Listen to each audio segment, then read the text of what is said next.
Coming at you live from the depths of the Hive. We are back, and it's Saturday morning.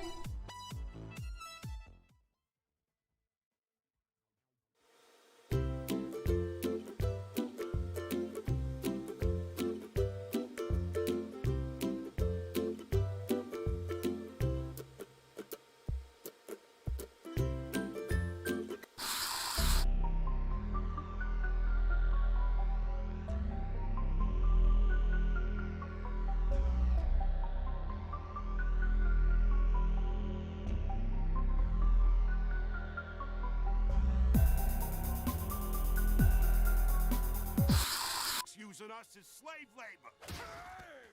The uprising is upon us. We're under attack.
Good morning, everybody. We are live from the Hive. It is Saturday, June 4th. Welcome to the show. Hello, everybody.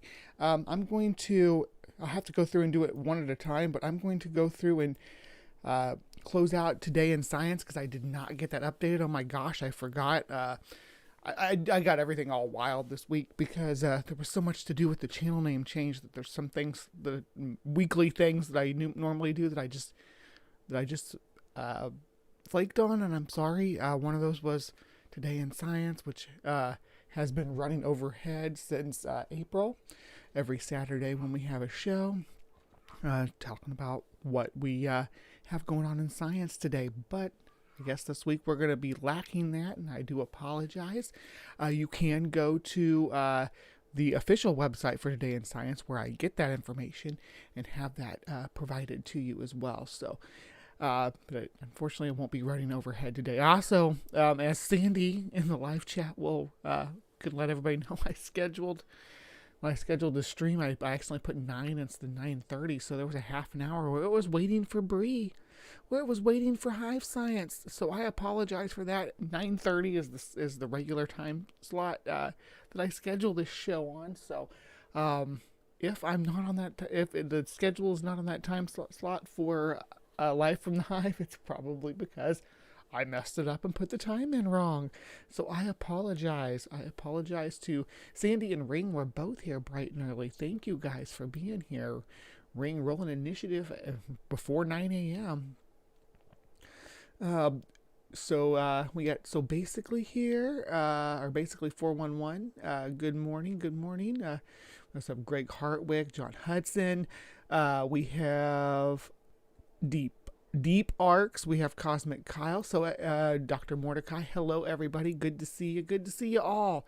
Happy to be here. So this week, right? This week was pretty wild.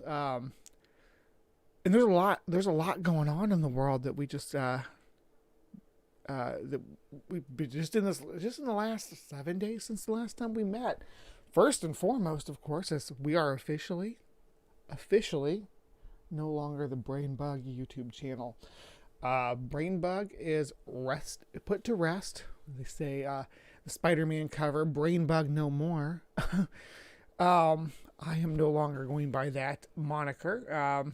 And that's okay. I loved being Brain Bug when I was. I'm Hive Science now, and I'm Bree, and that's going to be That's going to be the future of it. And I hope you all stick around with me as we learn some fun facts. But yes, quite the week indeed.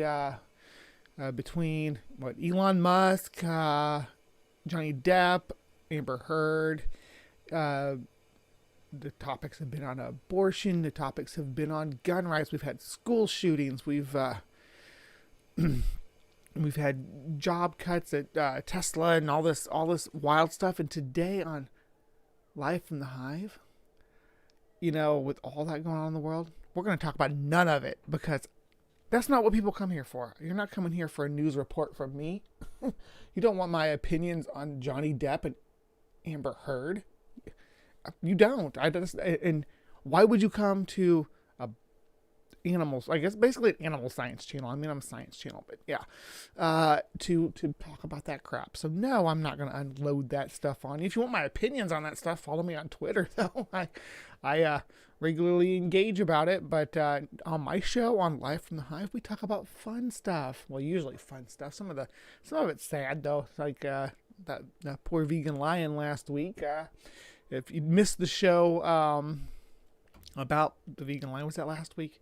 Anyway, that little tyke the lion, we talked about allegedly living off of vegetables and refused to eat meat. But that's that. As far as the sadness of it, yeah, it is sad to see the lengths people will go to try to make a buck. The suffering they will put animals through. And speaking of animal suffering, and we'll get to animals later on, and animals in captivity later on. So don't you worry. That is something we are going to be covering. Thank you. My hair is extra floofy this morning because I took a shower before I went to bed. Usually I take a shower earlier in the day, like at the time I would get off work. But as I said, crazy week with the warm weather. We've had a lot of activity we had to do outside. I ran so many errands yesterday.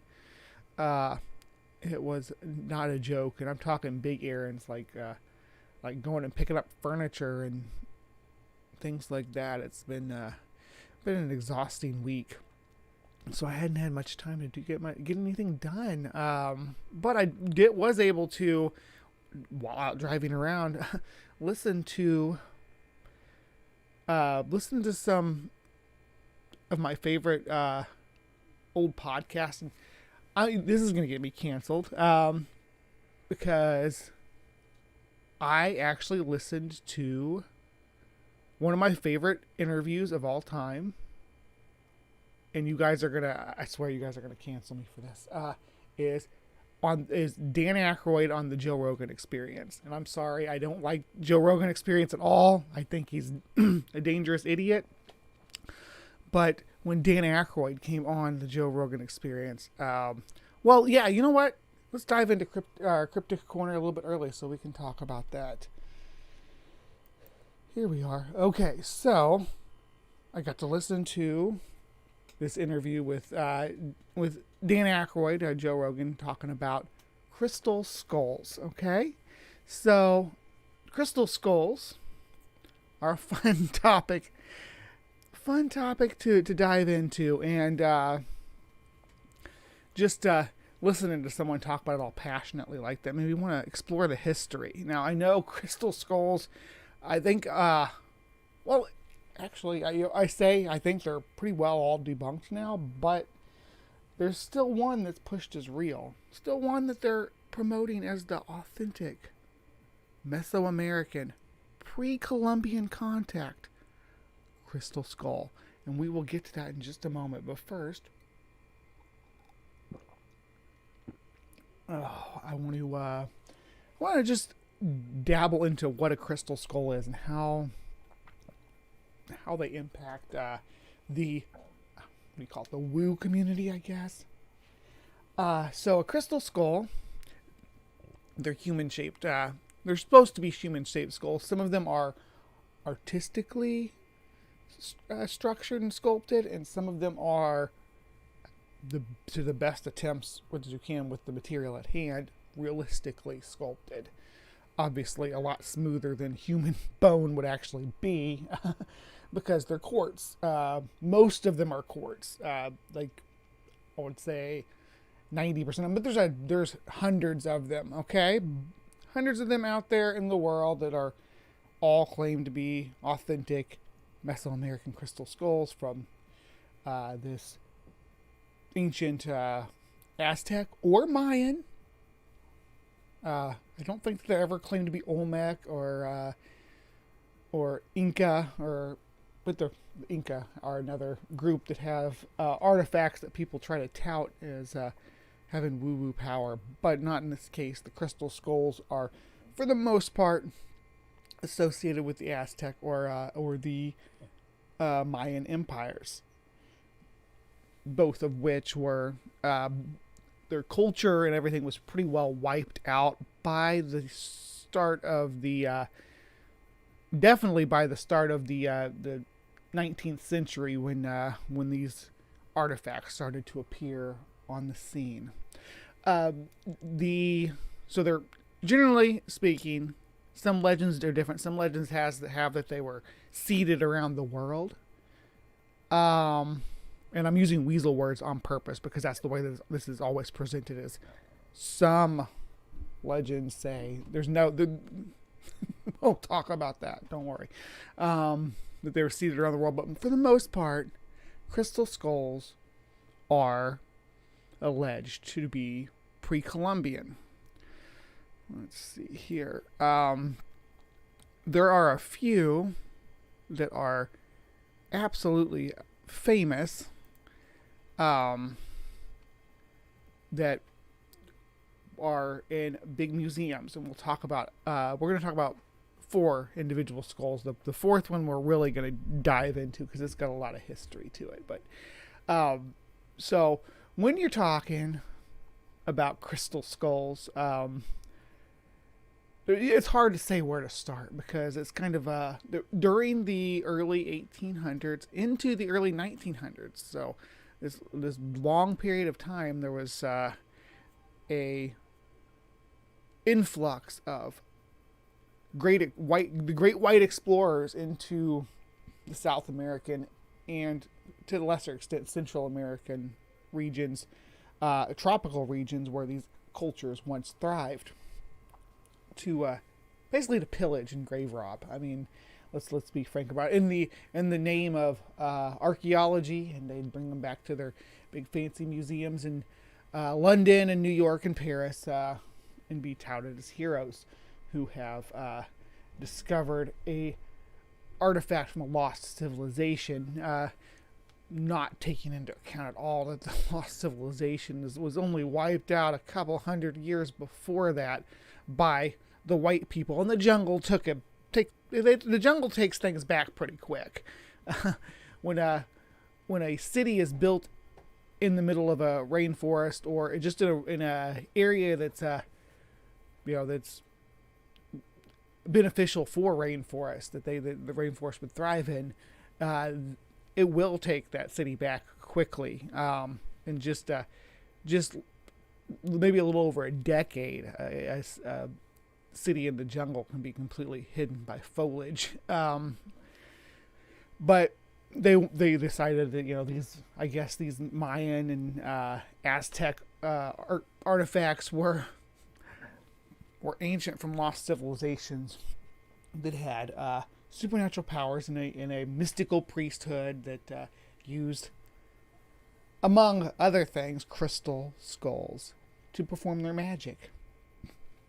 So some legends have it. Again, some legends have it. And this is coming directly from Dean Aykroyd in that interview that there were 13 of them that were, when joined together, would give the user power over death and things like that. It was the plot to a 90s superhero movie called The Phantom that had the crystal skulls as part of the plot device, and used them to drive the story. They were basically a MacGuffin in that movie, but nonetheless they were present. And then obviously Indiana Jones was another famous piece of media that used crystal skulls as a plot device to drive the story along. But it's funny, Indiana Jones, because all these guys thought they were Indiana Jones, and one of the key characters we're going to get in today was actually a writer for that. But let's first examine the skulls. Let's look at the skulls. So, hold on here. So we will... Okay, you can't really talk about crystal skulls too much without getting into this gentleman right here. This is Eugene Bobin. Okay, he is an archaeologist for Mexico. For I don't think it was Republic of Mexico back then, though, was it? Let me see.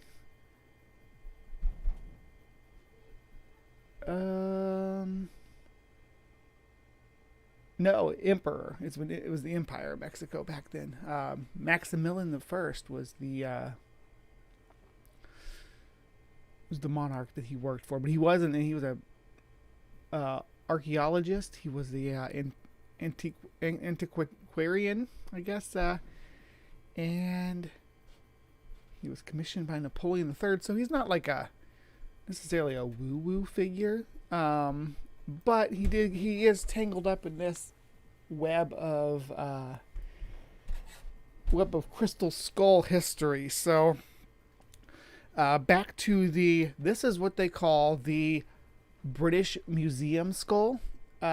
First appeared in 1881. It was no archaeological dig or anything's associated with this skull. It's passed from hand to hand all around Europe, kind of muddying up its history and its provenances.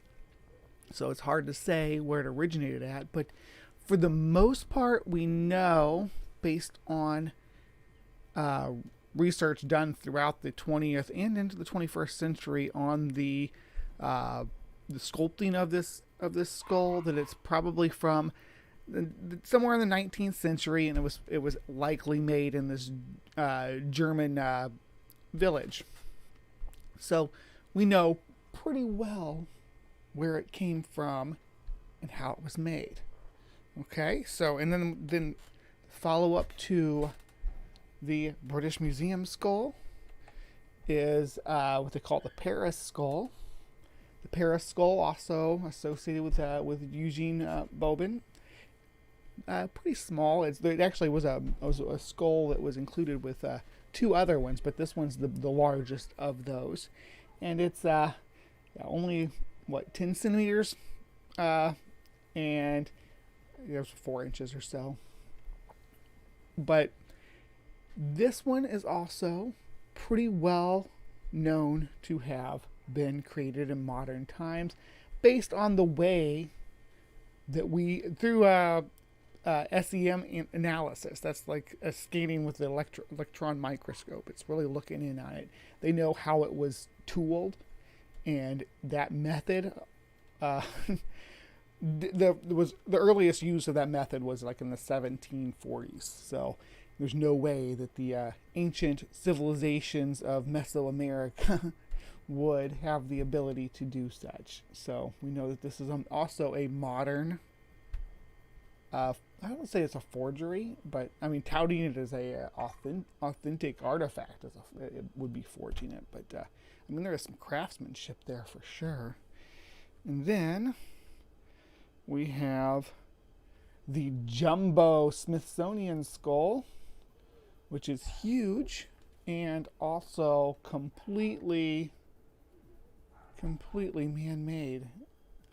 This skull, it weighs 31 pounds and is 38 centimeters high, or what is that, 15 centimeters, so like over a foot tall, and it was carved using carborundum, which is a modern abrasive that it's like silicon based, that was not been in use for very long, did not really get into prominent use until after the 1950s. So yeah, definitely not a authentic crystal skull.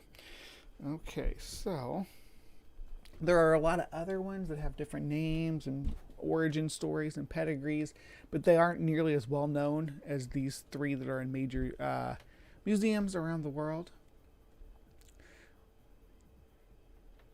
All right.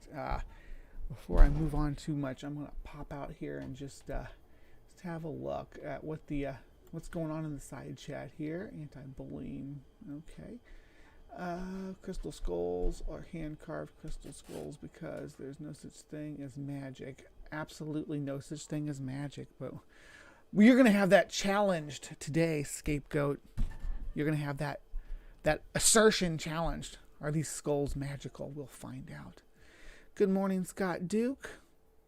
And given what we know about the culture of Central America and South America at the given time, could they have been something that was used in rituals or other practices? I don't think so, and we're going to talk about why shortly, but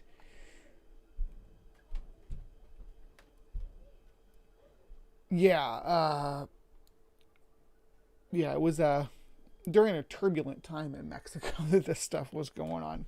Very turbulent time. Has it ever not been a turbulent time? I guess the last 50 years or so have been mellow by comparison to some of the early history of Mexico. But yeah, so there's an assortment of crystal skulls out there that have different names and are different sizes. Most of them are fairly small. Again, the Smithsonian skull is the biggest crystal skull that I'm aware of, and it's massive. There's some pictures out there of people holding it, and I guess I should have shared those. But we're really here to talk about is these people. Mostly the bearded gentleman and the young lady next to him. These are, what's this, AF, or FA, sorry, FA Mitchell Hedges. Okay, Mitchell Hedges skull.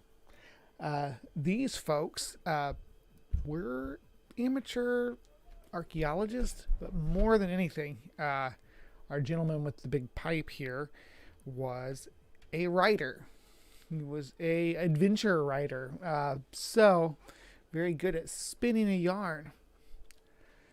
And one of the things that he is alleged to have procured in his collection of oddities from the Orient, or from the far corners of uncontacted people, and there was Orientalism was terrible in this period, and in South America was not free of it.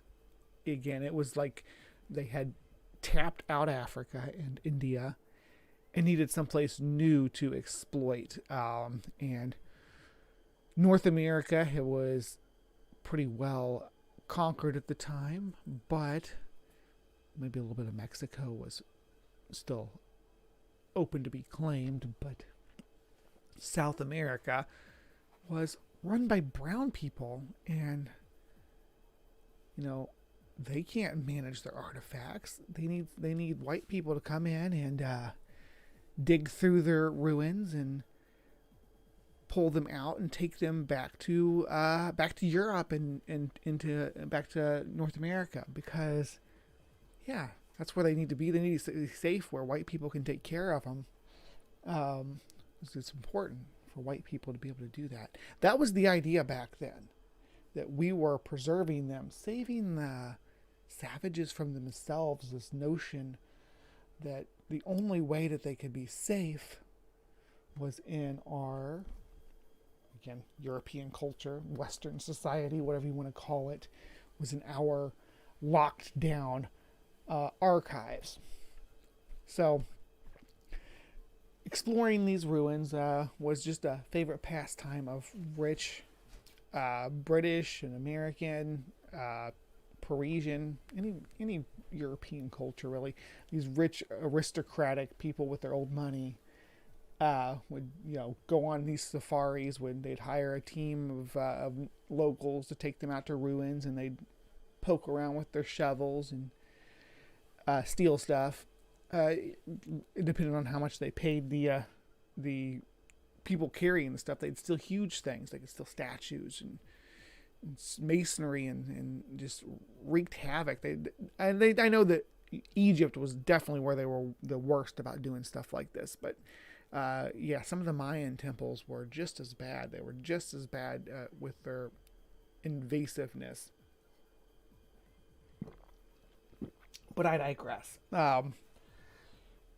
This isn't even really about him, because other than writing about it being in his collection later in life, he didn't make too big of a deal about it. There was some correspondence that he had with friends and family, but up until when did he start touring with that? Let me see here. I don't know that he ever really did.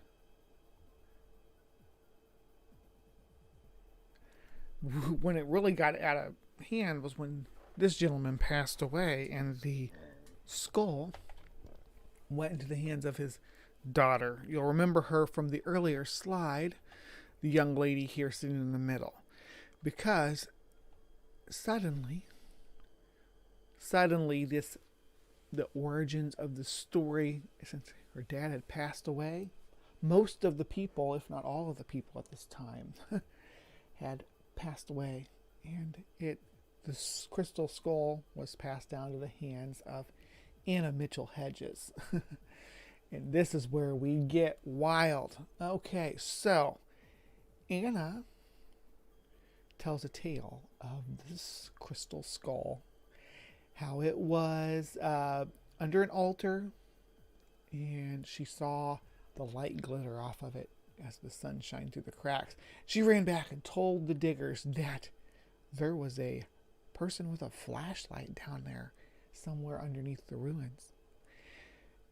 But further investigation, they found that the light was reflecting off of something, but it was unreachable because it was down in a tiny crevice, and only brave Anna was able to squeeze down. So she climbed down in there and climbed back out with the famed Mitchell Hedges crystal skull. Mitchell Hedges crystal skull is nigh identical to the British Museum crystal skull we saw at the beginning. It does have more detail. Its crystal, I believe, is more iridescent, and it has a removable jaw, which is a odd feature, but we're going to look at it in more detail here in a minute, so don't you worry.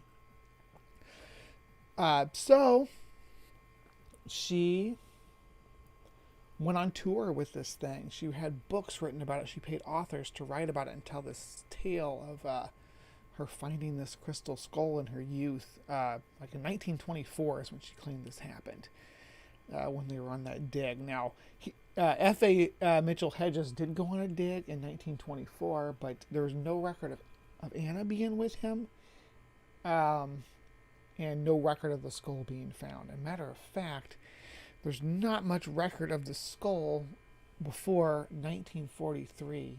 We'll explore that in a minute. But the next character on our list is Anna's husband. Now, this gentleman is actually still the owner of the crystal skull. And he's who we're going to be focusing on for the rest of this video. His name's Bill Homan. And yes, he's quite a bit younger than Anna, but he is her widower, and he now has possession of the skull, and he still tours it around, still does appearances with it. He's actually been more forthcoming than Anna was, because Anna, when early on she started letting people examine the skull, she lets art dealer, his name was Dorland, she let him do an assessment of the skull, and he did find some mechanical grinding stuff on the teeth, and he made some assessments on the way that it was the way that it was polished and everything, and he actually did debunk some of the legends about it, like that its temperature was consistent no matter what the ambient temperature was and things like that. He debunked all that. After he looked at it, they had Hewlett Packard examine it in their lab. There's a lot of claims being made about the way. Thank you, Bread of Life. I appreciate that. It took some thinking to come up with the new name, but we are now Hive Science, and I'm glad you were able to find us. I'm glad everybody was able to find us. Anyway, yeah, so they had Hewlett Packard look at it, and they make claims that, they said that there was no way it was made. They couldn't figure out how it was made. None of that claim is true. They absolutely never made any claims about its age or its method of production. What the Hewlett Packard folks were mainly looking into when they examined the skull was just the structure of it and what it was made from, not how it was made or how old it was. Yeah, they were trying to figure out what it was made from and debunk some of the ideas about it being like basically against the grain of the crystal and things like that. Anyhow, so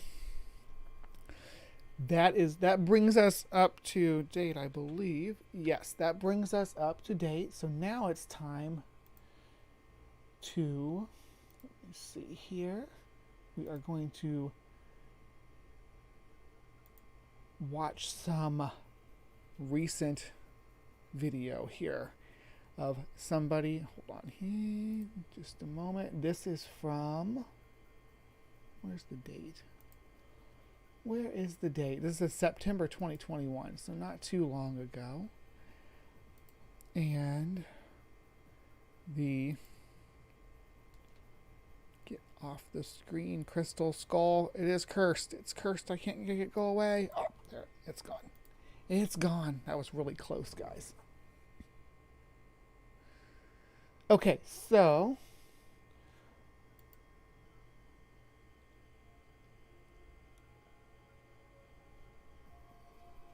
I'm not gonna watch your little artistic intro. So we have, speed it up a little bit. We're never gonna get through the show today.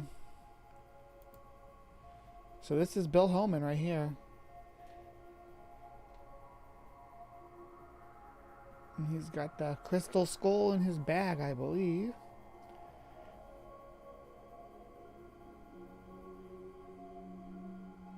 The girl he's talking to is this Emily Raw character.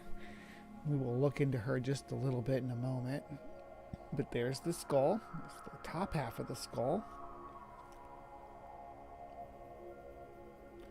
And he sit there on the jaw. Oh, they got some elongated skulls as well over there in their collection. All right. Yesterday we had a little session with the crystal skull. Yeah. And it was the Mythology skull, which is another project we're working on, but we got to interact with that.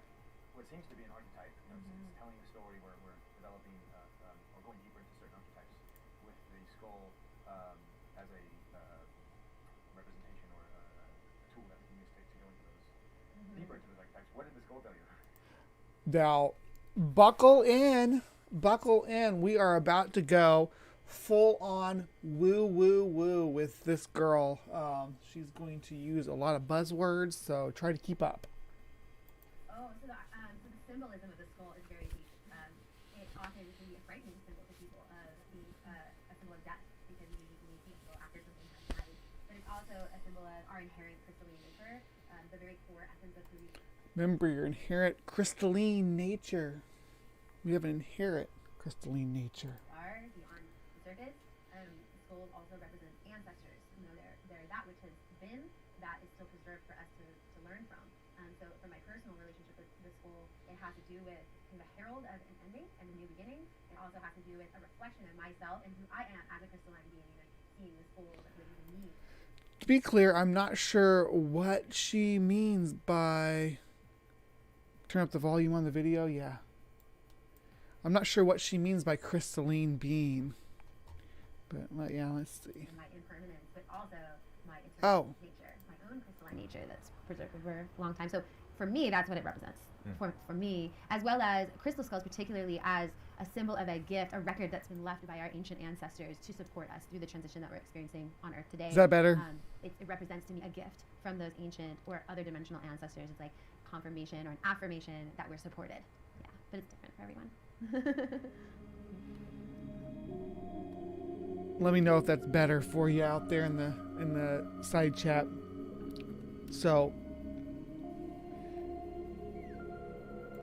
she was all about the crystalline nature of humanity, but all right.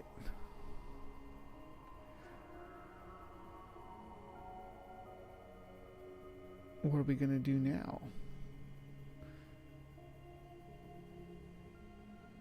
There's a connection with the grandmother elders in that the skulls are already counseling, 13 are already. I'm gonna slow it down. Just Hive is coming to a place where we're evolving to a level where we can organize within each other and our consciousness to be able to meet with them. They're waiting for they're us. doing their work. They're waiting for Yeah. us to catch up Come. and remember our abilities Mhm. and get in alignment with our purpose. They're helping us to evolve to come to the level where you know, if you don't know what they're talking about here, you haven't been keeping up on your Gaia, and that's your own fault.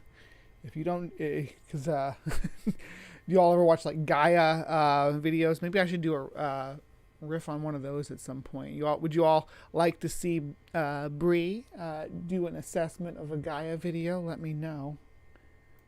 we can hear them and each other and recognize each other and them to come to do this work. And then again, they're showing me the grandmothers again, or there's the 13 indigenous grandmothers, but there's Right. a connection with the grandmothers. Oh, yeah. And Mhm. 13 indigenous grandmothers. Is somebody writing this down? These are not concepts that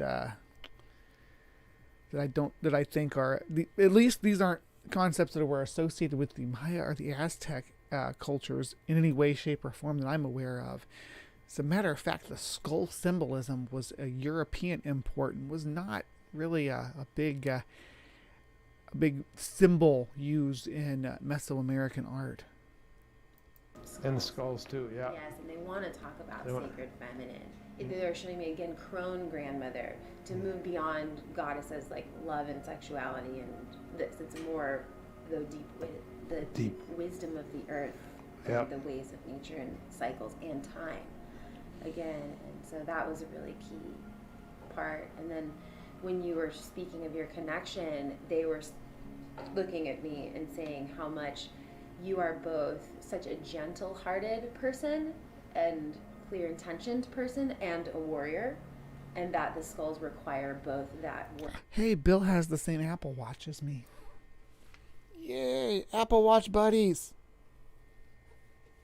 For your spirit of guardianship and protection and understanding of that, but with pure-heartedness. I wonder if if she's going to connect that 13 grandmothers with the 13 crystal skulls. Like Jesus and his 12 apostles. It all makes sense now. Yes, so basically 411 figured it out. Like, oh, that's my buddy here. Yeah, yeah. He's great.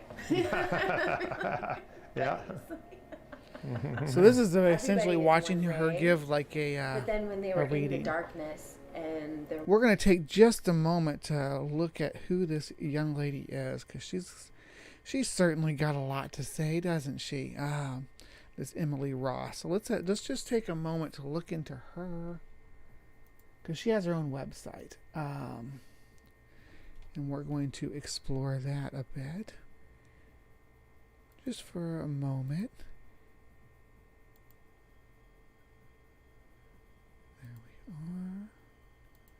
There we are. Okay. About me. I was initiated by the Temple of Isis and Fellowship of Isis in 2005 and have been on a path of both the seeker and facilitator since then.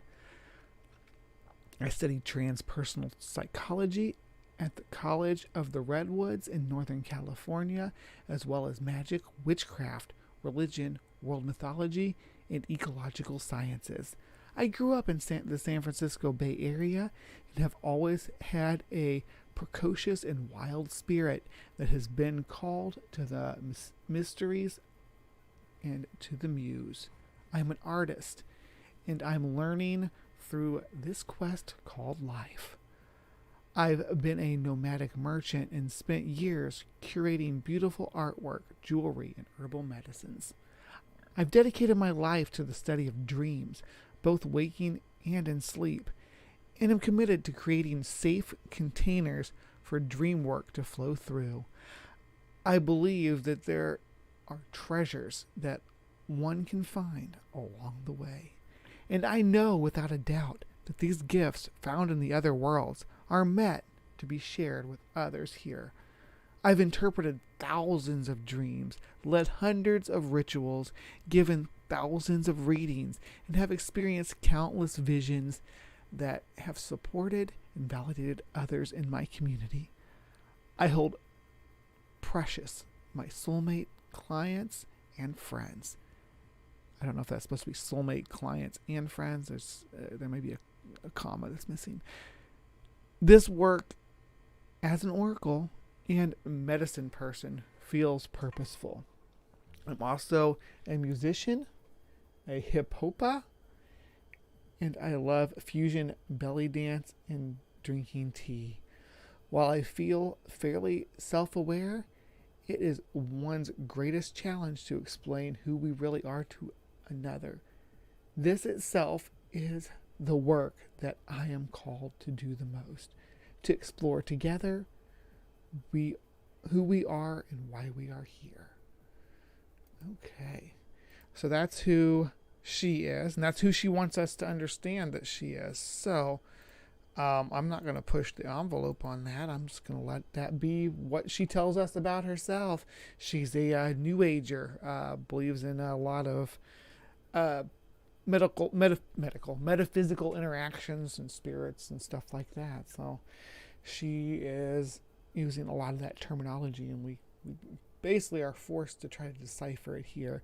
Which, if you're wondering about this type of language, this New Age language, Biddy Buddha and Pat Lowinger have been doing interviews with folks from this community to kind of help us get a better understanding of what they believe and why, and how their belief system is structured for people who aren't into that culture or who haven't been exposed to it too much. All right. There was no information, or in a space of darkness and emptiness is where they find exception, not with their experiences of knowledge, because it's all in one thing. Mm-hmm. So it's actually the exceptionalism of its darkness and silence and space that it remembers standing out in its period of time in silence. That it wants to be with people to remind us of that infinite knowledge. It has all that. Yeah. It doesn't. Well, really, I feel that the coming together of the male, female, the raising of the female consciousness and taking their rightful. Bob's all, or was it Bob? I can't remember. Mr. Homan, Bill. He's all talking about that coming together, the male and female, with young Miss Emily Raw here. Place where it should be, and also the fact of all human beings coming together, just like the Hopi prophecy and the prophecy of the white buffalo, of all races coming together. And this is the time for that. I hope you guys are into prophecies, because we're just getting started on prophecies here, not just on the crystal skulls. We got more prophecies to come. This is an exciting time. It is. This is the morning star, because we're in the time where it's all busting up. And because of that, it's going to build whatever way. That's an important message for a lot of religious groups and spiritualities, is this idea that we are in this end time, this period where things are breaking up. The veil is about to be lifted, was the message that I got back when I was hanging out with the Wiccans and going to their rituals and stuff. My ex-wife was a Wiccan. I tried. I mean, I was a pretend Wiccan, I guess I would say. I don't think I ever really bought into it too much, but you gotta gotta do what you gotta do to fit in. And I got to experience it, but there was a lot of inferences like that. Way we come up with, but in the busting up is the beauty of it, you know. Yeah, and the first image they had shown me was looking upwards towards the heavens and this spaciousness and peace, and be at peace. Keep your view fixed on the divine and just be at peace. Let that the karma of the world is set. But what if you don't believe in the divine? Or unfortunately, I don't believe in karma either. I like to evoke karma, like when something happens to somebody that was a bad person or a good person that is that could be interpreted as a repercussion of their activities. Then yeah, I like to pretend that's karma. It's just, I'm sure it's just happenstance that these things happen. But yeah, there's a lot of woo belief here. Itself out, but We don't even we're have here to- to focus on. Right. We don't. If we focus on the karma of the world, that keeps us in the world. Yes. It's time to go above and go into ourself. Yes, and there's this very strong blue color ray that comes in with that message. It's like a very bright blue, like the sky, and it's very healing. It's just, it's okay, just, you know, Yeah. the traumas and the karmas, they're unfolding now, and it's not about us completely. The traumas in the car. Wow, unfolding now. The traumas and the karmas. It is, but it's not about us to let that go. please. Yeah. Is that pretty exciting? It's so exciting. Yeah. Yeah. So he's very happy to meet you. Thank you.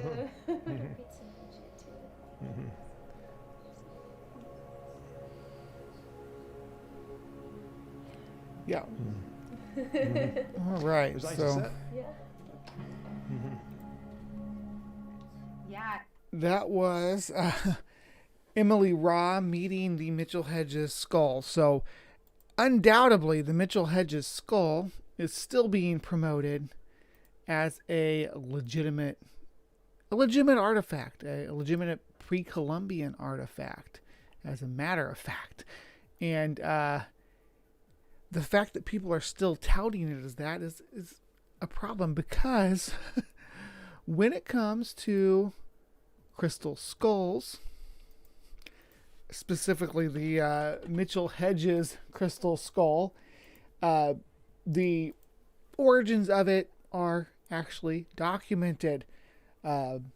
F.A. Mitchell Hedges bought the crystal skull at an auction in 1943, all documented. Anna did not dig this thing out of a Mesoamerican tomb.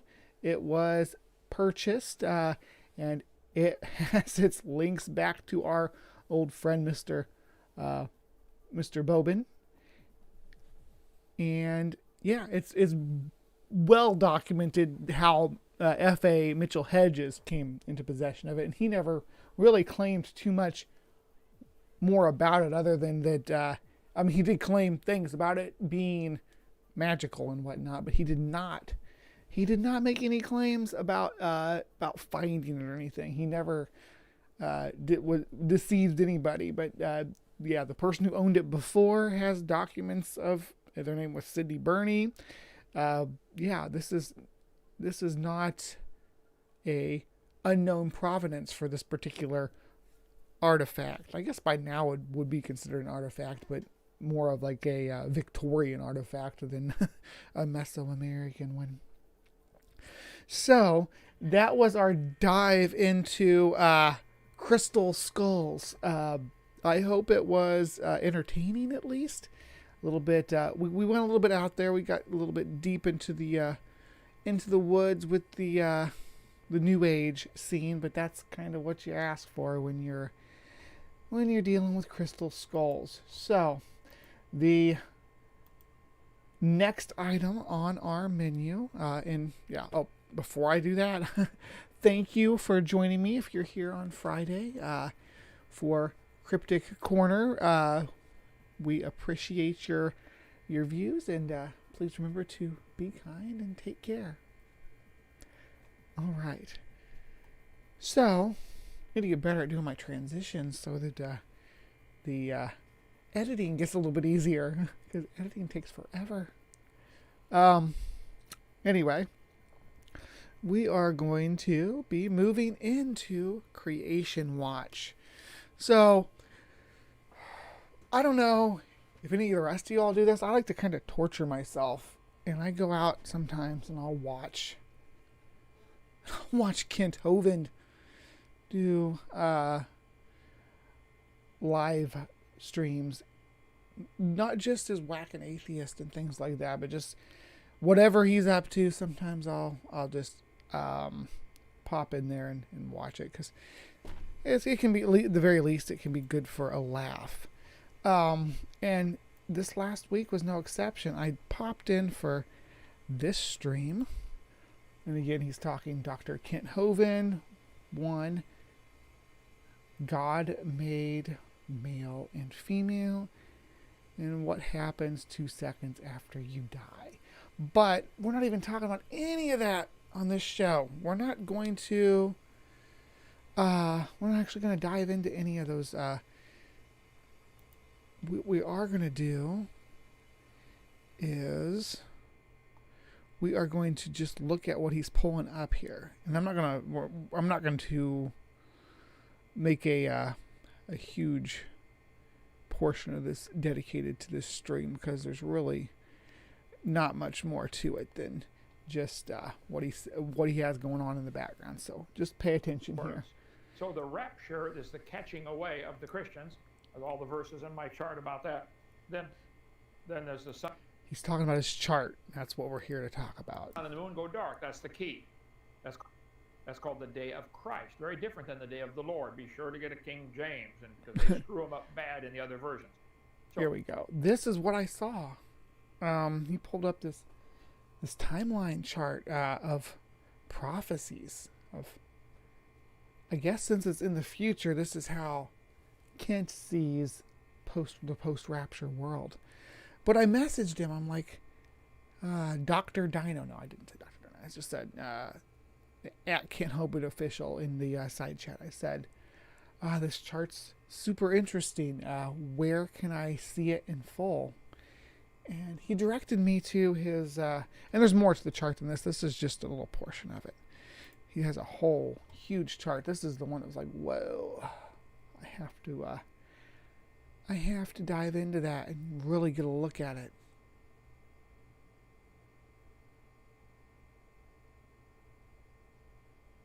Ready for the rapture.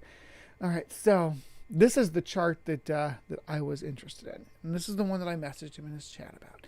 And it wasn't, I know it wasn't him, it was probably somebody who works for him, but responded in the side chat, said, hey, yeah, go to drdino.com and you can find it there.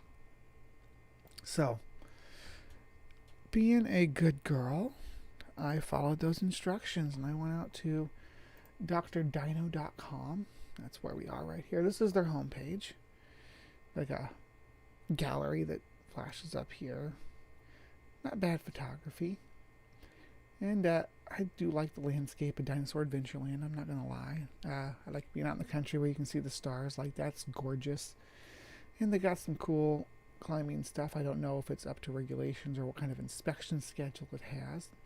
They got their dinosaur sculptures and things. But so I watched this go through. Some creatures and whatnot. I don't see the chart coming up, so I decide I'm going to go, let's just go right into the gallery and see what maybe it's out here somewhere in the gallery. Okay, so these are a lot of the pictures that we just looked at. Going down through here looking for that chart, because they said go out to drdino.com and you can see the chart. I got a pig. Yeah, then I got distracted because I started looking at the animals they have here. Because they have a menagerie, a little bit of a menagerie. They have ducks, and there's some tortoises. They had an emu.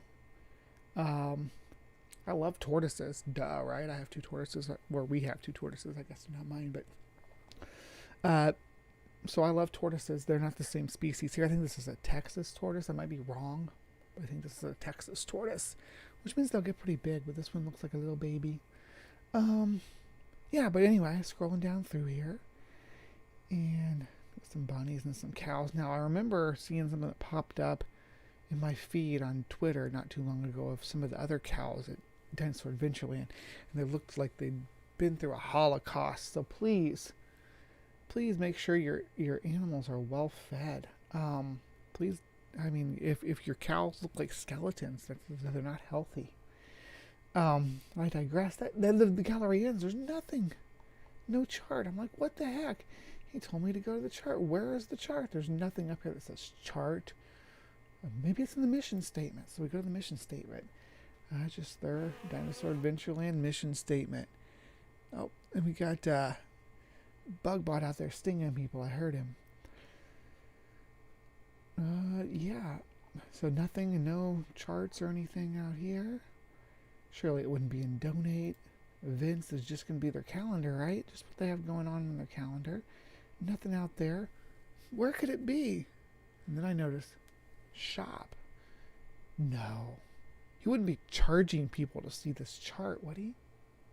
Surely not. Surely he has a free version. It's a PDF of stuff clipped together. Surely not. But he has some wild stuff on here. We got 51 Reasons Why the King James. We have more King James stuff. Children's books. Danny the Dino. Claws, Jaws, and Dinosaurs. So those are books. Let's see. Timelines. There is a timeline category. Would you look at that? Aha. So you can get a digital copy for $5, or you can get a $10 copy for $10, or a $10 copy for your wall. Yeah, or your classroom, or your homeschooling room, your homeschooling space. That's where you're gonna hang this up at, right? That's who they're marketing this to. But I'm not spending $5 on this. I'm not spending $10 on this. Fortunately for me, other people have spent $5 on this for their ministry and for their ministry's website. So I don't have to spend any money on it at all. I can go to that ministry's website and get my own copy for free. So yeah, but let's look at that. So here is a copy that the ministry that uses Dr. Hoven's resources. I say Dr. Hoven with quotes in full salute, with his little chart here. What do we have going on here?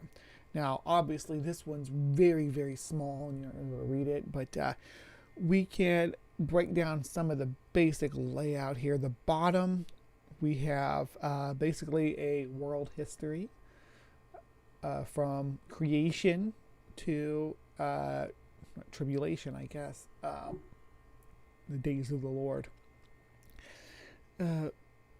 What on earth is about to happen for heaven's sake? Then we got this section up here is what we have highlighted right here. This is today. Okay, don't worry though. I'm not going to make you all look at this tiny, tiny version. We're going to go and blow it up. So I have a large version here. Okay, before we move on to looking at this today section, we're going to go over what we have here below.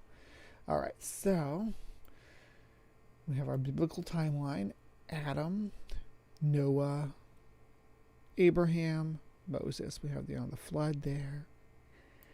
David tells you start here. We start looking at what books we're dealing with, because all this is Genesis, right? And then we have all the way up to Daniel. Let's get into the silent years before Jesus, right here. Jesus flips things around here, and we move into the time of the Gentiles, which I guess would be what we're in today, but Hoven thinks we're into something a little more. Yeah, blow it up. Better words were never said. So we get into today, and then the days of the Lord come after that. But that brings us up to here. All right. Who are they waiting for? Christians, Christ. Jews, Messiah. Buddhists, 5th Buddha. Muslims, 12th Imam. Hindus, Krishna. Theosophites, Lord Maitreya. Babylon, Persia, Greece, Ottoman Empire with a question mark, and Muslim Alliance. That looks kind of like a Sargon statue there. And then you have Antichrist makes treaty in Daniel 9:27.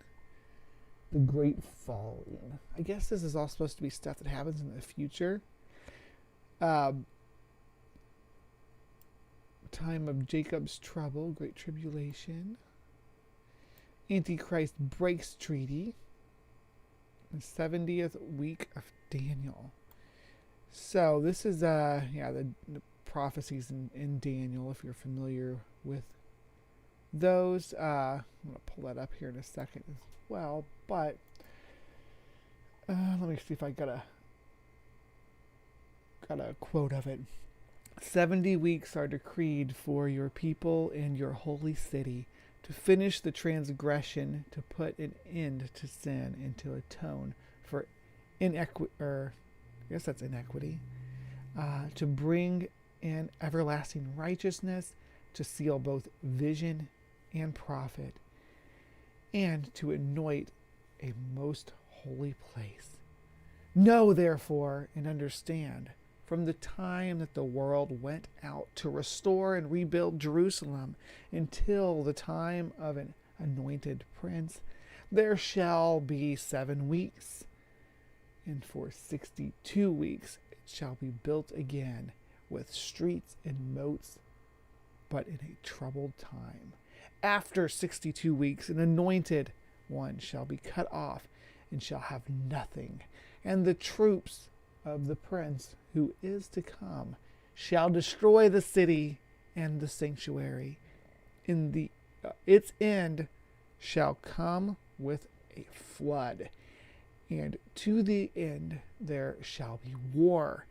Desolations are decreed. He shall make a strong covenant with many for 1 week, and for half of the week he shall make sacrifice and offering cease. And in their place shall be an abomination that desolates until the decreed end has poured out upon the desolator. That is the biblical prophecy in Daniel, the 70-week prophecy. And that is what our friend Kent is all about. They love this death cult shit. It's really, we got Christ returning right here, where it goes from purple to this dusty amethyst color.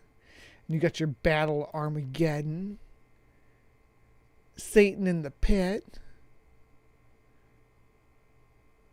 and you got some kind of break here, and then we get eternity, heaven, and the lake of fire for all of us dirty, sinning atheists out there, which I am looking around here, and I see a lot of dirty, sinning atheists in my side chat who are going to be joining me in this glorious lake of fire that they're always threatening us with. So stay tuned for that. We will definitely be diving into that smoldering pit together. All right. So that was kind of short, but I'm not really fretting about it because I didn't want to dive into this too much, because the next section is where all of the fun is going to take place. So that was a short little segment of Creation Watch, where we looked at Kent Hovind's chart of the timeline of the world according to his biblical worldview, I guess we would call it. Did you enjoy that? Did you find that convincing? Do you think that that is an accurate representation of the way that the years are going to unfold? No, me either. Me either. So, what I'm going to do now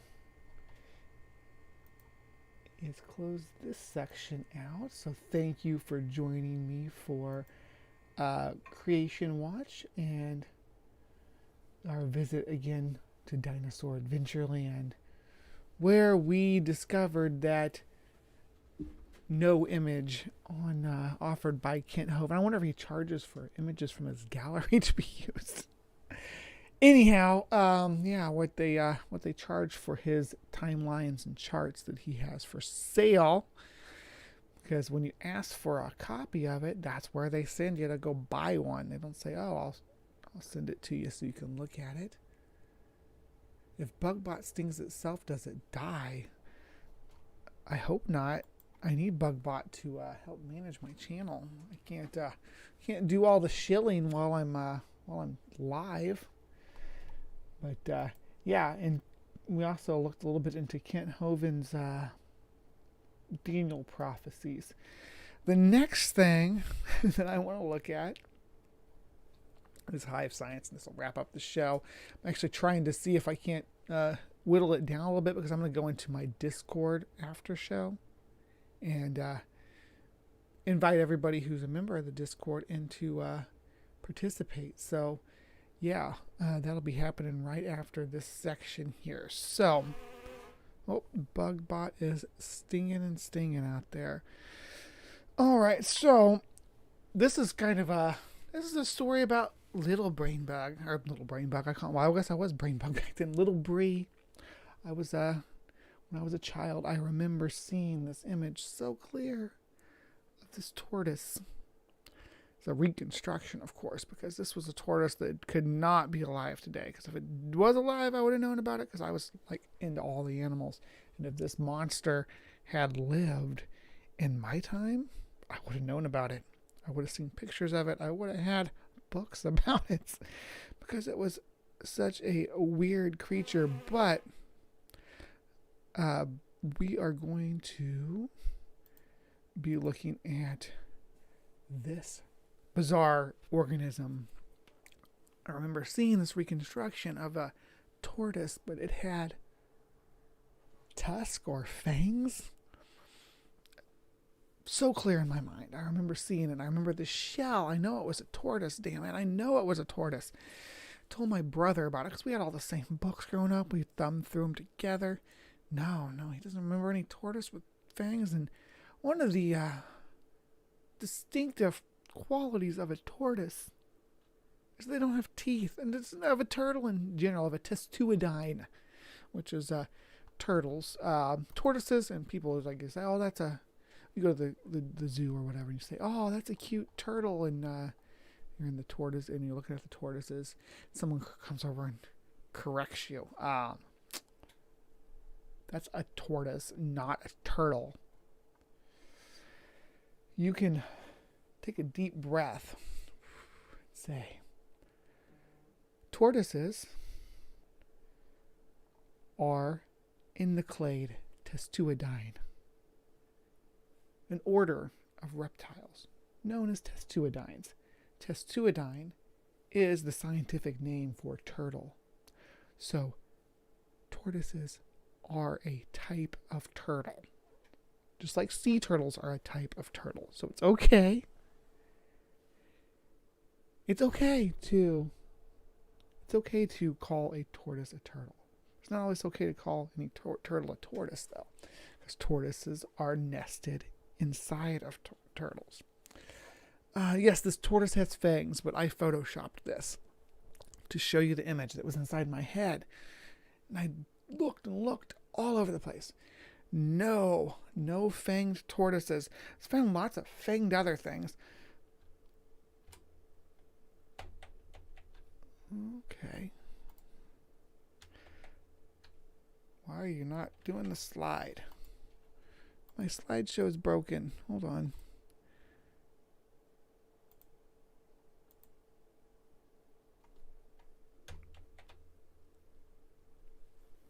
Give me just a moment here. Sorry.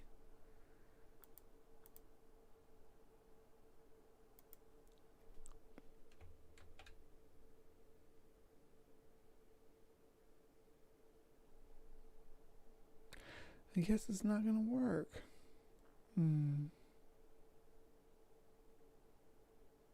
That's all right. I can do.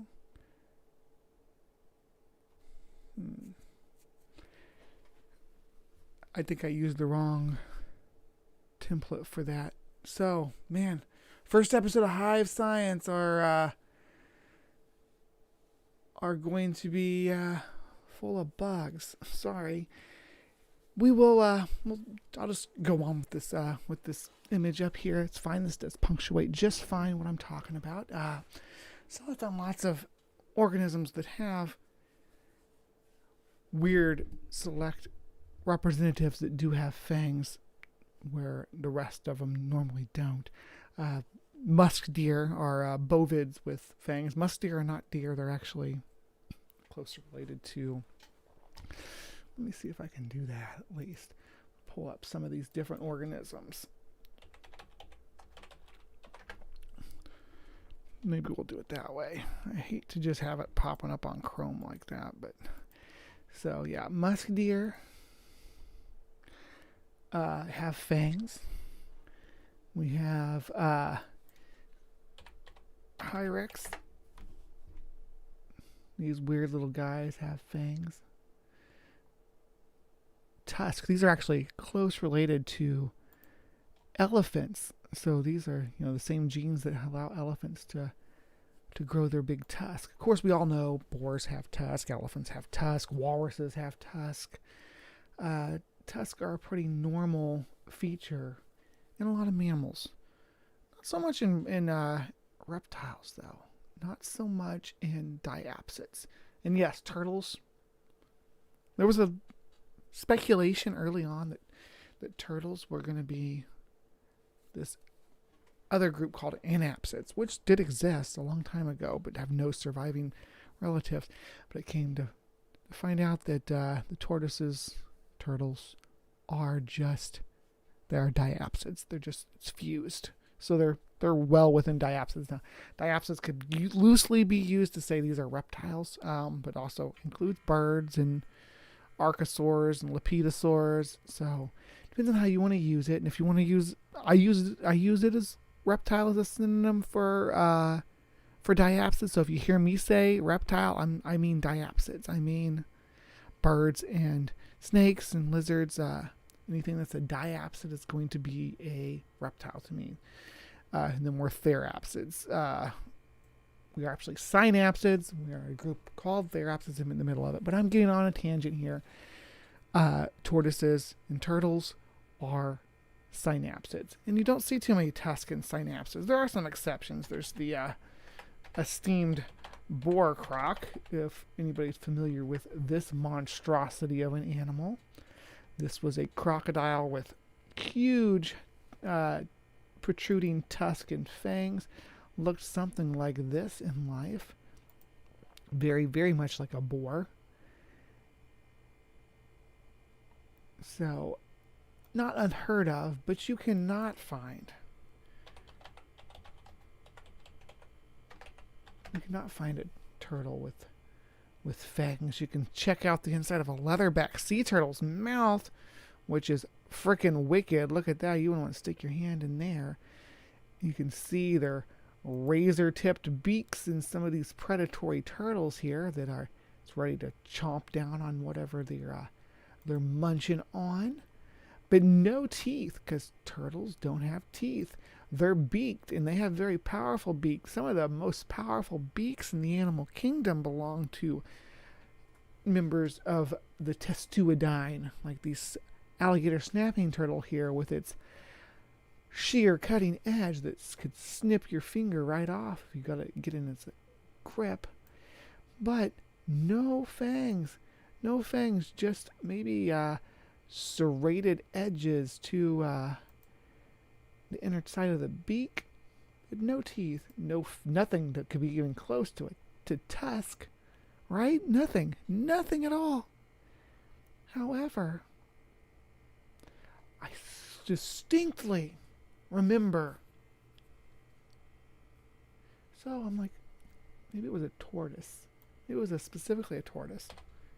So, let's look up tortoise and see if tortoise has fangs. Nope. The same pictures come up. The same images. Nothing familiar at all. None of these look like the animal that I saw. I mean, you got some goofy stuff like this. People put fake teeth in the tortoise's mouth.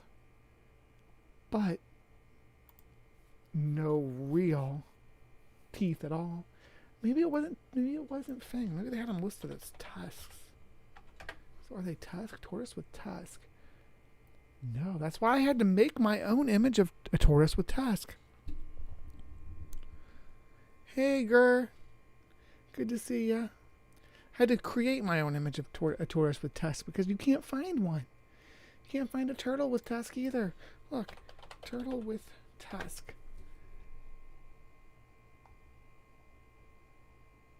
No turtle with tusk. It's a dead end. A dead end. I mean, we have some art of an elephant with a turtle shell, which would be a turtle with tusk, but no actual turtle with tusk at all. I don't know what that was. Oh, I was thinking that jewelry. It was a dead end. A dead end. I don't know where else to look. And I talked to my brother about it. Again, because we had shared all the same books and stuff. And they're like, hey, are you sure you're not thinking of this? You sure you're not thinking of this turtle with tusk? Was I thinking about Gamera? Was I picturing Gamera in my head? Is that what I was remembering? Gamera does have teeth. Very much a turtle with its shell and all. But I remember the tusk going down. I remember it being a reconstruction of a real animal, not standing up, bipedal. It's actually a turtle. It's on all fours. Gamera flying? No, it wasn't Gamera flying. Gamera did walk on all fours in some scenes, but no, it was much more realistic. No offense to kaiju pseudoscience, but Gamera, at least the ones that were around by the time that I remember seeing this when I was a kid, no, you wouldn't recognize that this was a suit. What I saw was like a reconstruction. I couldn't remember what it was made of, though. It might be a monochrome. A monochrome reconstruction. So it was a dead end, right? I couldn't find anything about it in years. You kind of pushed it a bit in the back of my mind, because what are you going to do? What are you going to do? You can't make yourself remember something. If you don't remember it, you don't remember it. The best thing I usually can think to do when that situation comes down is put it out of my mind, because then it'll come back to me and I'll be like, that's what I was thinking of. This time it didn't, and years went by, because this was years ago. I never could figure it out. Never could quite pin down what this animal was. So, a few, must have been a few weeks back, maybe a couple months back, did a part where we went to Crystal Palace. The Crystal Palace is the early reconstruction parks for dinosaurs. There's all these concrete sculptures of different dinosaurs. It's in the UK. I would love to be able to visit it someday. Huge. Some of them are huge. They got they're completely inaccurate. Like they have the iguanodons, which are basically depicted as just giant iguanas, just huge, monstrous, 9-foot tall iguanas. They didn't stand upright. None of the dinosaurs were bipedal in Crystal Palace. They were all depicted as quadrupeds. And the Megalosaurus is my personal favorite of the Crystal Palace reconstructions, because it's so out there compared to how we predict them or how we depict them now. Had a very like a cross between a Komodo dragon and a hyena on this build. It's a wild looking creature. There are so many cool animals in Crystal Palace. Yeah, the TMNT did have teeth too. I remember that. I remember because they had like the toys had the sides on each side. Because I remember how to draw them. You would draw like a figure 8 and put the teeth on either side. When I was a kid, drawing Teenage Mutant Ninja Turtles was just kind of the thing you did. Anyway, so Crystal Palace is full of all these outdated reconstructions of different organisms. They have, the swan-necked plesiosaurs, the hyena Komodo dragon hybrid Megalosaurus, giant iguanas for iguanodons. A lot of wild animals depicted in a lot of wild ways. Now, what's this have to do with our mystery tortoise, our mystery turtle? Well, it actually has everything to do with it, because saber-toothed turtles impossible, the most challenging paleontological jigsaw at Crystal Palace Parks. Now, this is from 2014, so this has been out for a while. And it just never popped up on my feed, but here they are. This is the exact image that I was thinking of, specifically the one on the left here. But yeah, I do remember the shell, the tusk, everything about this just seems so weird. I love Crystal Palace ring. I'm not going to bash it one bit, because it was an early endeavor into paleo art. It was a groundbreaking endeavor, and I am still impressed with the things that they got right, and I'm impressed with the things they speculated on, even if they got it wrong. That's how science works. But here we are. They are, let's see, this is an author, Dr. Simon Jackson. These are supposed to be representations of dicynodons. We'll talk about dicynodons here in a minute. This guy had previously done here, are you going to get back up here or not? Sorry, my little mantis friend is wanting to climb around. So left of this, Hawkins' illustration was to prove an even greater challenge, perhaps the hardest of the Crystal Palace dinosaurs. All right, so this is the image that Hawkins had to work with when he was building his sculptures. He's the sculptor, the guy who built the structures in Crystal Palace. This is the image that they had of Dicynodon. All they had of Dicynodon at the time was a skull. We'll read on. Watercolor painting of Triassic animals by Benjamin Waterhouse Hawkins, undated, but from 1853. Dicynodonts are on the far left. This is given a disclaimer about fair use. When you see dinosaurs in production, such as Jurassic Park and Walking with Dinosaurs, that kind of dates this too, because we have Prehistoric Planet now, and I'm only on episode 1, Ring. You need to kick my butt. I only have so many hours in the day, and I want to give it the due focus that I have, and every time I try to start watching it, I fall asleep because I'm elderly. Or the animal statues at Crystal Palace Park. It is easy to forget that what you see is the end product of a process built piece by piece by scientists and artists. All paleontologists struggle with the same problem, reconstructing an animal with a few bones or parts. It's like putting together a jigsaw, but from only a few pieces. And to make it harder, there's no picture on the box to follow. The famous British anatomist Richard Owen was particularly good at these types of puzzles. Perhaps his most famous example was in 1839, when he was able to predict the existence of a huge, unknown, flightless bird in New Zealand from a fragment of a femur alone. Although his supposition was not initially accepted by all of the scientific community, he was proved right 3 years later when he was able to reconstruct the Dinornis, more commonly known as the moa, from more complete material. Thus, Owen's reputation was vindicated and even fabled, And the photograph of him standing next to the complete Moa skeleton is his triumphant "I told you so" moment. It appeared he could wield the same predictive powers as mathematicians and astronomers. Since the early days of paleontology and understanding how to reconstruct these things, this guy right here was the man. This was the guy with his arcane robes and whatnot. He was also very a religious zealot, so he didn't really believe in evolution. Richard Owens is an odd character. We could dig more into that at some point. All right. Professor Owens and his reconstruction Dinornis, taken in 1877. Owens' reputation also reached South Africa.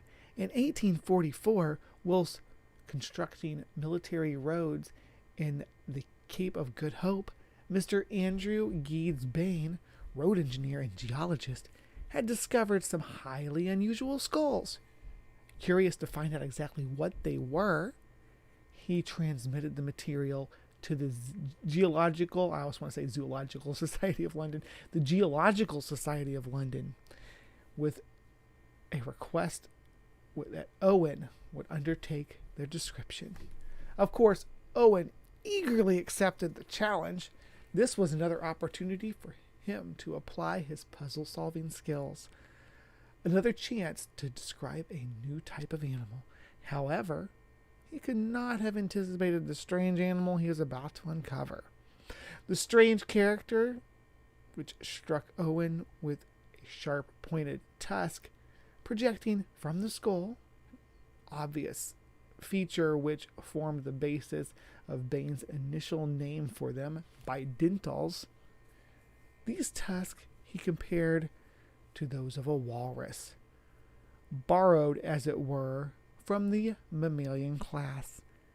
As the hard sandstone was painstakingly removed under Owen's keen supervision, other strange features of the skull became more apparent. The front of the upper and lower jaw, Owen deduced, were sheathed with a horn forming a bill like that of a turtle. But turtles do not have tusk, Owen noted, making the Dicynodon a very strange animal indeed. A chimera, which may have reminded him of the platypus creature from Australia. I don't like that speculation. I don't know if Owens would have been able to even assess this to being anything closely related to a platypus or similar to a platypus at all. I don't know if he would make that inference. The only other clue that Owen had were a few vertebrae, but from which Owen concluded that Dicynodon had an aquatic, perhaps marine lifestyle, which he's making the inference with the walrus. That's where you're going to go with it. Illustration of Dicynodon lacertoceps skull in Owen's 1845 report on the reptilian fossil of South Africa. Now, in the case of the Moa, Owen was able to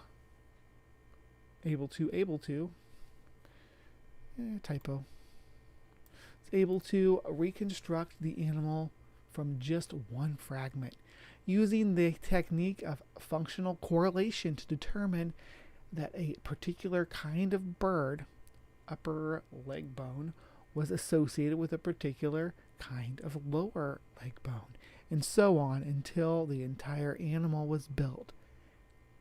This principle worked well when a complete skeleton of a closely related animal, the ostrich in the case of the Moa, was known, which provided Owen with a framework, or if you like, the picture on the front of the jigsaw puzzle box. However, when the remains of a completely new creature, such as Dicynodon, were found, this picture simply did not exist. The same kind of references were not there. Presented with such a strange mix of features, Owen seems to have been unwilling to state his reputation. I think it's supposed to be stake his reputation, maybe? His reputation on what the actual creature looked like, judging from the absence of any scientific whole animal illustration of his, like the labyrinthodont, not specifically the labyrinthodont. See below, that's the image that we see down there. The paleontologist in him was simply waiting for more fossils. More evidence to guide him through putting the jigsaw together. But in this case, there simply wasn't time. The statue of the Dicynodon was to be erected in the famous Crystal Palace Park less than 10 years later, in 1854, by the artistic hands of famous sculptor Benjamin Waterhouse Hawkins. And the reconstruction was needed now. Hawkins worked closely with Owens in creating many of the statues, making smaller maquettes. That's like what they use in stop motion animation, for instance. And the reconstruction was needed. Okay, where were we? Maquettes.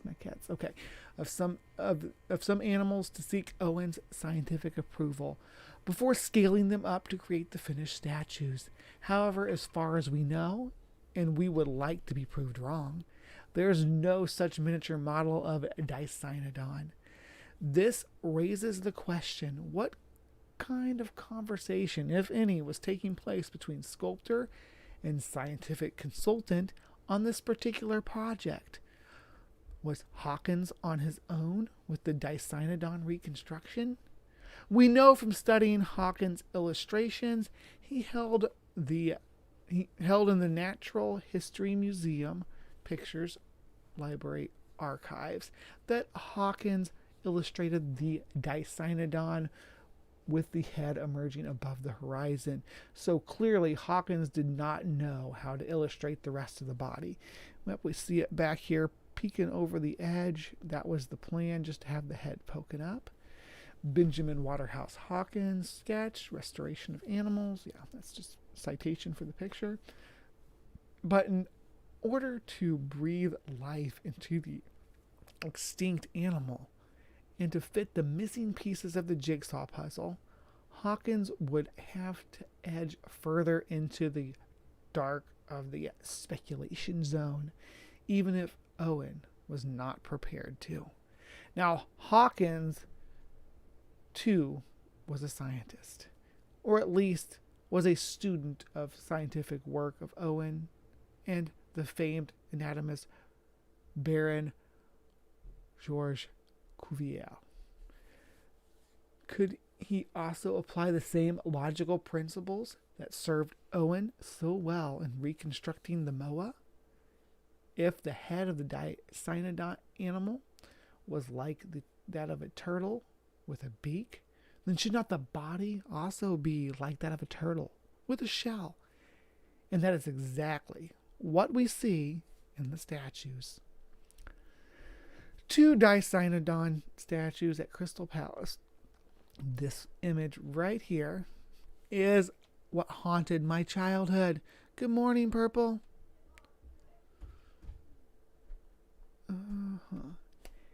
It is also highly probable that Owen's interpretation of the Dicynodon as an amphibious animal, based upon the nature of the vertebrae, also influenced this reconstruction of Hawkins. But why did Hawkins not choose to base his Dicynodon body reconstruction on the walrus, given that significant tusks were a more prominent feature of Owen's description? I think this is to do with Hawkins' chronological sequence of animals in the park. Cuvier's large extinct mammals, such as the mammoth and mastodon, had been retrieved in a much younger tertiary deposit than the Dicynodon, and Hawkins had planned to show representatives of animals in separate parts of the park. Tertiary island is where you find the mammoths. So the suggestion that a walrus-like animal lived in a much more ancient time, as was represented by Dicynodon and other animals on the secondary island would have been met by ridicule. So turtle may have won out simply because it fit into the accepted chronological time framework. Okay, so what did Owen think then of this strange saber-toothed turtle? We can really only speculate, but if his comments in 1854 Geology and Inhabitants of the Ancient World guide he supposedly wrote is anything to go by, Mr. Hawkins has taken upon himself to the responsibility of adding the trunk to the known characters of the head. It seems Owen very much left Hawkins to the reconstruction of the Dicynodon body and then wanted to distance himself from it. I think that's a little bit of a stretch. I think that's a inference the author's making here. I don't know if I would say that he's trying to distance himself from it. He's saying, what he's saying, from what I gather, is an artist is going to do art. They have to fill in the blanks. Have to fill in that blank area. As we briefly touched on in a previous article on the Labyrinthodont, Owen is often credited more for the creation of the Crystal Palace statues, but at least in these two instances, we see that these jigsaw puzzles have been put together not just by scientists but also by artists. In fact, this is the way that paleontological jigsaws today are often put together. The paleontologists place the pieces which make up the bones, muscles, and in some rare cases, skin and body coverings. The final pieces for creating the living flesh out jigsaw will be put into the place by artists. No, not necessarily, because the way that muscles and fat and all this stuff attaches to the bone, we can tell. And then, of course, we know organs and stuff inside. So when reconstructing these, the artist does need to understand how muscle attachment works. They need to understand what this muscle is going to be attached to, what bone this muscle is going to be attached to. Although for Dicynodon, Hawkins seems to have placed a large part of the jigsaw, the shell himself. Yeah. Although it is tempting to perhaps judge Hawkins rather harshly with, you got it wrong, we must remember that very little material that he was working with. There is nothing like the Dicynodon with its strange mix of features alive today. We now think these animals were more closely related to mammals than turtles. Yes, we're going to get into that in a second here. Most importantly, the Hawkins reconstruction still stands 160 years later as a living testament to the changing process of science.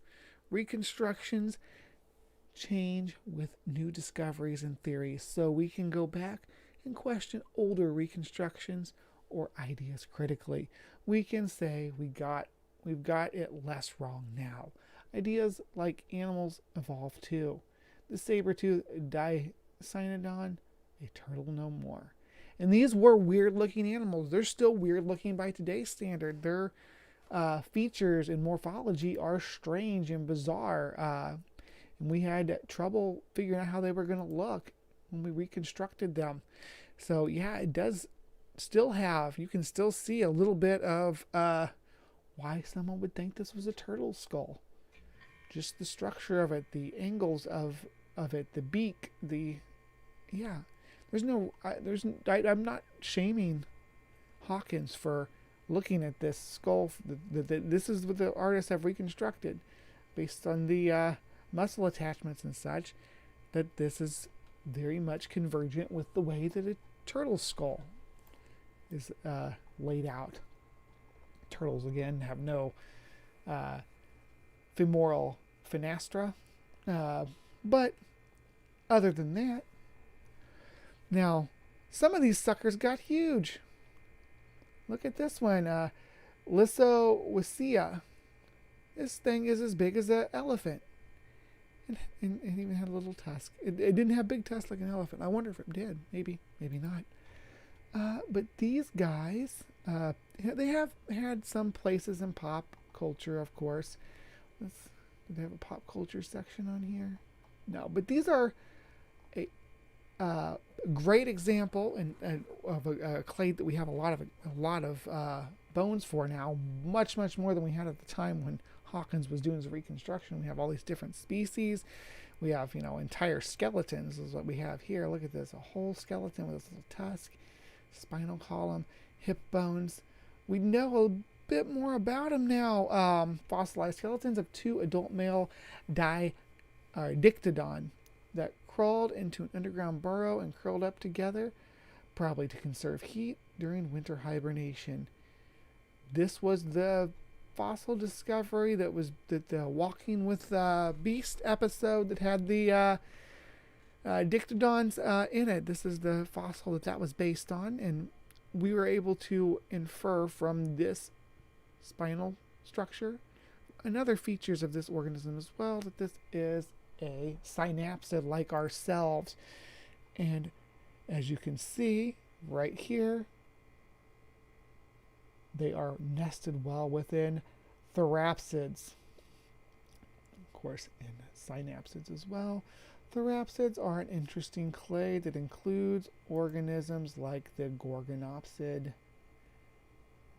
and what used to be called plesiosaurs.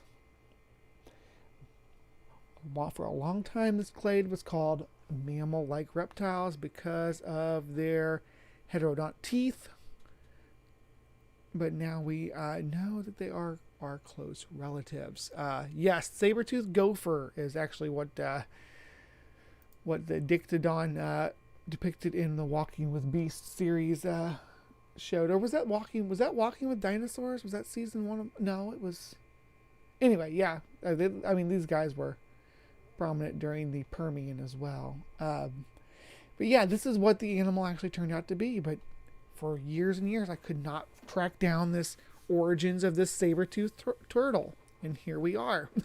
Finally, I've tracked it down. It only took a couple decades. So good on it, right? But case closed. Case closed on the saber-toothed turtle, which was a dictodont. Yeah, happy. I'm happy that's a chapter of my existence that I can bring to a close. Now, as I said beforehand, I am going to try to do like a half an hour or so Discord hangout. If you are not a member of the Discord, I believe that BugBot has been dropping the link in the side chat for you. So if not, let me know and I'll drop the link myself. But I will be in the Discord here for just a little bit. It'll be a fun little conversation. We can talk about the show today. We can talk about some different stuff. Crystal skulls. You want to talk about Hovine's timeline. You want to talk about the saber-toothed tortoise, or you got other questions or concerns or anything else that you want to engage Bree about. Meet me on over there and we will have a good conversation. But as for Live from the Hive, we are going to draw it to a close. So thank you for joining us again on Saturday, June 4th. And I do hope to see you all next time. Please remember to be kind and take care.